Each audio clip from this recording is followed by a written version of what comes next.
À mon avis, il pense que j'ai perdu la boule. Le projet de Nick Sloan paraît fou, mais ne l'est peut-être pas tant que ça.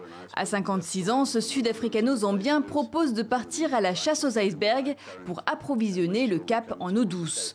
La capitale d'Afrique du Sud rencontre une sécheresse jamais vue depuis un siècle. Nick Sloan s'est fait connaître il y a 4 ans avec le renflouement réussi du Costa Concordia, le paquebot échoué au large de l'île du Giglio en Italie. Dans son viseur désormais, des monstres de glace longs de 1000 mètres, larges de 500 sur 200 mètres de hauteur, à 2000 km des côtes sud-africaines. On ne va pas être capable de remorquer un iceberg de cette taille, ça pèse 100 millions de tonnes. On veut juste influencer sa trajectoire. Ça, on peut le faire. Si on arrive à modifier cette trajectoire de 30-40 degrés, on l'amènerait dans des houles différentes vers un autre système de courant. C'est comme 2 trains sur des rails différents. L'un va vers l'océan austral, l'autre vers le Cap. Emballé dans un tissu isolant, l'iceberg serait ensuite stocké plus au nord dans la baie de Sainte-Hélène, là où les eaux sont plus froides. L'eau serait récoltée pendant 1 an à raison de 150 millions de litres par jour, soit 25 à 30% de la consommation de la capitale.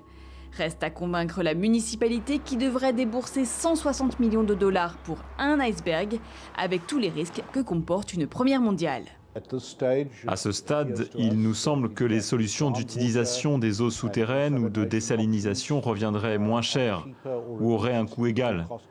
Il y a aussi la question de savoir comment on récupérerait l'eau d'un iceberg pour l'injecter dans notre système de distribution. On ne sait pas si c'est techniquement possible. L'idée n'est pas nouvelle. Depuis 40 ans, des projets similaires ont émergé pour le compte de l'Arabie Saoudite ou des îles Canaries, mais n'ont pas abouti faute de financement.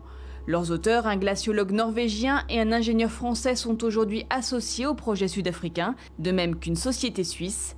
L'équipe se dit en mesure de faire venir un iceberg d'ici Pâques si la ville du Cap donne son feu vert.